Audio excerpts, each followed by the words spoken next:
Dear students, first of all, very much good morning to all of you. आपके syllabus के according right now today और आप कह सकते हो up to today we have completed our part A. Right now from today we have to start our part B. Part B हम शुरू कर जा रहे हैं, that is business finance and marketing. इसके अंदर बेसिकली आपके 4 यूनिट्स हैं.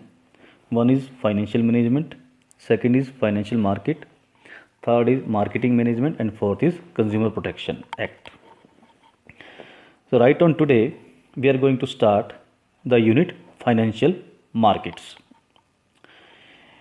जो आपका ये यूनिट है financial market, under this unit जो बेसिकली हम लोग स्टडी करेंगे कि फाइनेंशियल मार्केट का कॉन्सेप्ट क्या है, इंडिया के अंदर फाइनेंशियल मार्केट के फंक्शंस क्या हैं और कितनी तरह की टाइप्स या कितनी तरह की हमारे पास फाइनेंशियल मार्केट्स हमारे पास अवेलेबल है. मनी मार्केट क्या होती है, कैपिटल मार्केट क्या होती है, उसमें डिफरेंस क्या होता है, उसके बेनिफिट्स क्या होते हैं. और इसी यूनिट के अंदर हम लोग जो स्टडी करेंगे स्टॉक एक्सचेंज के बारे में कि स्टॉक एक्सचेंज का मीनिंग क्या है, फंक्शंस क्या हैं, स्टॉक एक्सचेंज का स्टॉक एक्सचेंज के अंदर ट्रेडिंग प्रोसीजर क्या होता है. और सेबी हमारे यहाँ एक इंस्टीट्यूट है that is SEBI, security exchange board of India. इसका मीनिंग क्या है, ऑब्जेक्टिव क्या है और उसके फंक्शंस क्या हैं, इसके बारे में हम लोग इसको डिटेल से स्टडी करेंगे.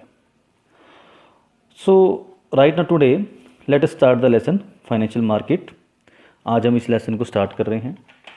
आज की इस वीडियो के अंदर हम बेसिकली जो पढ़ेंगे वो है फाइनेंशियल मार्केट का मीनिंग, फाइनेंशियल एसेट्स का meaning, then functions of financial market. बस एक छोटी सी वीडियो बना रहे हैं तो इसमें हम 2-3 टॉपिक ही डिस्कस करेंगे. Then later on we shall continue this lesson in another videos.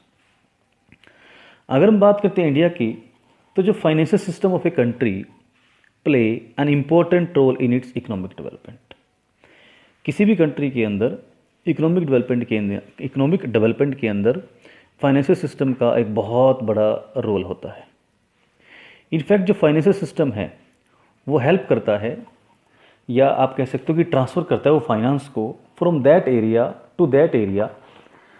From that area, I repeat, जो फाइनेंशियल सिस्टम है कंट्री का वो ट्रांसफ़र करता है फंड्स को from that area in which the funds lying ideal to that area in which funds actually required. Mean to say वो ऐसे area से फंड्स को ट्रांसफ़र कर देता है जहाँ पर फंड्स बेकार पड़े हैं, आइडियल पड़े हैं और वो कोई भी हेल्प कंट्री के डेवलपमेंट में हेल्प नहीं कर रहे हैं, उस एरिया के अंदर जहाँ पर फंड्स को बेसिकली रिक्वायर्ड होते हैं, जहाँ पर फंड्स की ज़रूरत होती है और जहाँ पे उन फंड्स की हेल्प से, उन फंड्स की मदद से बिजनेस के अंदर बिजनेस की ग्रोथ की जा सकती है या आप कह सकते हो कि कंट्री की ग्रोथ की जा सकती है. उसको प्रोडक्टिव एरियाज़ के अंदर उस फंड्स के इन्वेस्ट कर दिया जाता है.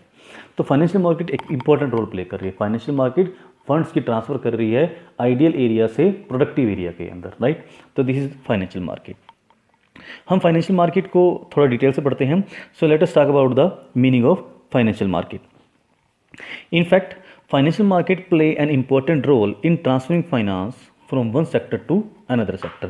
In other words, अगर हम कहें तो financial market means the market that creates and exchange financial assets. मैं रिपीट करता हूँ. It refers to that market which creates and exchange financial assets. मतलब एक ऐसी मार्केट जो कि फाइनेंशियल एसेट्स को क्रिएट भी करती है और फाइनेंशियल एसेट्स की सेल और परचेज में मदद भी करती है, हेल्प भी करती है. यहाँ पे एक छोटा सा क्वेश्चन अराइज होता है कि फाइनेंशियल एसेट्स क्या होती हैं जिसकी sale and purchase financial market के अंदर हो रही है. तो let us talk about the meaning of financial assets.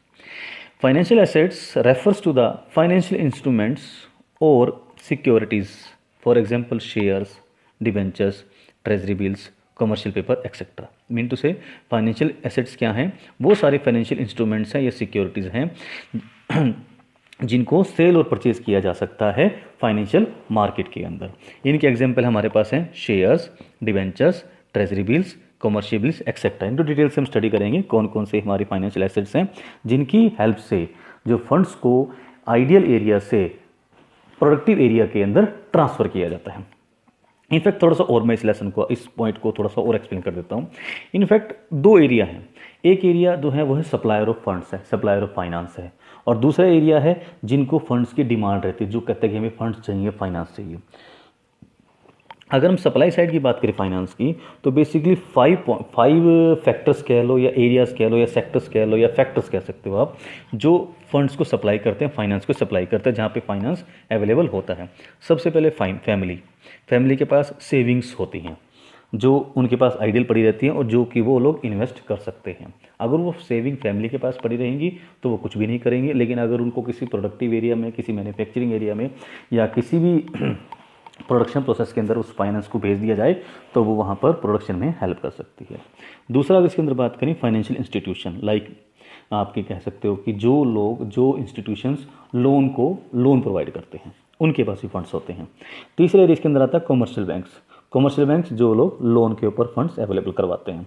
Fourth हमारे पास आता है इंश्योरेंस कंपनी के पास जैसे आपकी LIC है उनके पास भी फंड्स होते हैं, फाइनेंस को वो सप्लायर साइड में आते हैं। फिफ्थ हमारे पास आता है फॉरेन इन्वेस्टमेंट, ऐसे फॉरेन कंट्री के अंदर ऐसे लोग जो कि इन्वेस्टमेंट करने के इच्छुक हैं, इंटरेस्टेड हैं, ताकि उनको उसके बदले में रिटर्न्स मिल सकें। अब डिमांड साइड करें कि फाइनेंस की डिमांड कौन कौन करता है। फाइनेंस की डिमांड बेसिकली 4 एरियाज में रहती है, 4 एरिया में डिमांड रहती है। पहला है बिजनेस कम्युनिटी, डिमांड करती है फाइनेंस की। दूसरा इंडस्ट्री, वो डिमांड करती है फाइनेंस की। तीसरा एग्रीकल्चर सेक्टर, वो डिमांड करता है फाइनेंस की। और फोर्थ है गवर्नमेंट, क्योंकि गवर्नमेंट भी फाइनेंस की डिमांड करता है, क्योंकि उसको भी प्रोडक्टिव और कंट्री के डेवलपमेंट के लिए, कंट्री के ग्रोथ के लिए उसको भी बहुत सारे एक्सपेंडिचर्स करने होते हैं, तो वो भी क्या करते हैं, फंड्स की डिमांड करते हैं। तो ये 4 एरियाज, बिजनेस, इंडस्ट्री, एग्रीकल्चर और गवर्नमेंट, फंड्स की डिमांड करते हैं। और जो 5 एरिया मैंने आपको पहले बताए थे, family, financial institution, commercial banks, insurance company और फॉरेन इन्वेस्टर्स, ये लोग फाइनेंस को सप्लाई करते हैं, अवेलेबल करवाते हैं। और जो ये सप्लाई करने वाले एरियाज हैं, जो सप्लाई करने वाले इंस्टीट्यूशंस हैं, इनको बदले में जब इस फाइनेंस सप्लाई करते हैं तो इनको बदले में इंटरेस्ट मिलता है, डिविडेंड मिलता है, और कंसिडरेशंस जो भी ये अपने फाइनेंस को अवेलेबल करवाने के बदले में डिमांड कर सकते हैं वो इनको मिल जाता है। तो होपफुली आपको यहाँ तक का टॉपिक क्लियर है कि फाइनेंस का सप्लाई साइड क्या होती है, फाइनेंस की डिमांड साइड क्या होती है, फाइनेंशियल मार्केट क्या होती है, फाइनेंशियल एसेट्स क्या होती है। Now let us talk about the functions of financial market. Basically there are 4 functions of financial market. हमारे पास फाइनेंशियल मार्केट के बेसिकली 4 फंक्शन हैं, सेल्फ एक्सप्लेनेटरी हैं और ईजी भी हैं। तो चलिए स्टार्ट करते हैं one by one. First is the mobilisation of saving and their channelising into more productive uses. Mean to say, देखो एक बात हम आपको अभी ऑलरेडी हमने आपको क्लियर की है कि जो फाइनेंशियल मार्केट है वो आइडियल एरिया से प्रोडक्टिव एरिया के अंदर फंड्स की सप्लाई करती है, फाइनेंस को सप्लाई कर देती है। ऐसे एरिया से जहाँ पे फंड्स यूजलेस पड़े हुए हैं, जहाँ पे उनका कोई फ़ायदा नहीं हो रहा है, वहाँ से प्रोडक्टिव एरिया के अंदर फंड्स को ट्रांसफ़र करना है, तो उसमें ये हेल्प करती है तो उसको ये हेल्प करती है कि फंड्स ऐसी जगह पर, फाइनेंस ऐसी जगह पहुँच जाए जहाँ पर फाइनेंस का बेटर यूटिलाइज किया जा सकता है, और जिससे कि प्रोडक्टिव वर्क्स में उसको यूज किया जा सके, जैसे कि प्रोडक्शन ज़्यादा से ज़्यादा बढ़ाई जा सके, उससे कंट्री के डेवलपमेंट में यूज़ किया जा सके, वहाँ पर उस फंड्स को चैनलाइज कर दिया था। तो ये काम कैसे पॉसिबल होता है, फाइनेंशियल मार्केट की हेल्प से, कि वो फाइनेंशियल मार्केट सेविंग्स को आइडियल एरिया से प्रोडक्टिव एरिया की तरफ पुश कर देती है या ट्रांसफर कर देती है। दूसरा, फैसिलिटेट प्राइस डिस्कवरी। देखो फाइनेंशियल किसी भी चीज़ की प्राइस जो है उसके ऊपर इफेक्ट पड़ता है डिमांड एंड सप्लाई फोर्सेस का। जहाँ पे डिमांड एंड सप्लाई आपस में क्रॉस करेंगी, मैच करेंगी, वहाँ पर उस चीज़ की प्राइस डिसाइड हो जाएगी। फाइनेंशियल मार्केट के अंदर बायर और सेलर्स दोनों अवेलेबल होते हैं। बायर्स जो लोग अपना पैसा इन्वेस्ट करना चाहते हैं किसी कंपनी के अंदर, एंड सेलर्स जो अपनी कंपनी के शेयर्स, डिवेंचर्स, ट्रेजरी बिल्स वगैरह सेल करके फंड्स को एक्वायर करना चाहते हैं। तो वहाँ पर डिमांड एंड सप्लाई की फोर्स की हेल्प से वहाँ पर जो एसेट्स हैं, फाइनेंशियल एसेट्स हैं, उनकी प्राइस डिसाइड हो जाती है। थर्ड पॉइंट आता है इसमें, provide liquidity to financial asset. ये सबसे बड़ा पॉइंट है कि अगर मान लीजिए किसी व्यक्ति ने के पास शेयर है और उसको पैसे की ज़रूरत है, तो फाइनेंशियल मार्केट के अंदर वो अपने शेयर्स को सेल करके पैसा इकट्ठा कर सकता है। तो फाइनेंशियल मार्केट क्या कर रही है, वो जो हमारे इंस्ट्रूमेंट्स है, फाइनेंशियल इंस्ट्रूमेंट्स हैं या फाइनेंशियल एसेट्स हैं, उनको लिक्विडिटी फॉर्म प्रोवाइड कर रही है कि अगर फाइनेंशियल मार्केट नहीं होगी तो हमारे पास कोई ऐसा एरिया नहीं होगा जहां पर हम अपनी एसेट्स को सेल करके उसको कैश के अंदर कन्वर्ट कर सकें। तो mean to say financial market की वजह से ही जो फाइनेंशियल की एसेट्स हैं, फाइनेंस के इंस्ट्रूमेंट्स हैं, उनको कैश के अंदर ईजिली कन्वर्ट किया जा सकता है। फोर्थ पॉइंट की बात करें, reduce the cost of transaction. जब भी जब भी किसी इन्वेस्टर को, मान लो किसी ने पैसा इन्वेस्ट करना है, वो पैसा इन्वेस्ट करने से पहले बहुत सारी इन्फॉर्मेशन देखना चाहेगा, जैसे कि उसको पैसा कहाँ पे इन्वेस्ट करना चाहिए, शेयर्स खरीदने चाहिए, डिवेंचर खरीदने चाहिए, ट्रेजरी बिल खरीदने चाहिए, कमर्शियल पेपर खरीदना चाहिए, या प्रेफरेंस शेयर खरीदे या इक्विटी शेयर खरीदे। देन उसका पैसा किस कंपनी के अंदर सेफ है, किस कंपनी के अंदर सेफ नहीं है, उसके ऊपर किस कंपनी के अंदर ज़्यादा उसको रिटर्न मिलेगी, किस कंपनी के अंदर उसको कम रिटर्न मिल रही है, किस कंपनी के ग्रोथ के प्रोस्पेक्ट्स ज़्यादा हैं, किस कंपनी के ग्रोथ के प्रोस्पेक्ट्स नहीं। मतलब नंबर ऑफ इन्फॉर्मेशन एक इन्वेस्टर चाहता है अपने पैसों को इन्वेस्ट करने से पहले। ये सारी इन्फॉर्मेशन को गेन करने के लिए उसको टाइम भी चाहिए और पैसा भी खर्च करना पड़ता है। लेकिन फाइनेंशियल मार्केट के अंदर ये सारी information free of cost and without wasting time को वेस्ट किए बिना और ज़्यादा और कॉस्ट भी खर्च बिना किसी खर्चे के सारी इन्फॉर्मेशन उसको फ्री में मिल जाती है। तो हम ये कह सकते हैं कि एक व्यक्ति की, एक इन्वेस्टर की कॉस्ट ऑफ ट्रांजेक्शन उसने क्या कर दी, कम कर दी, रिड्यूस कर दी।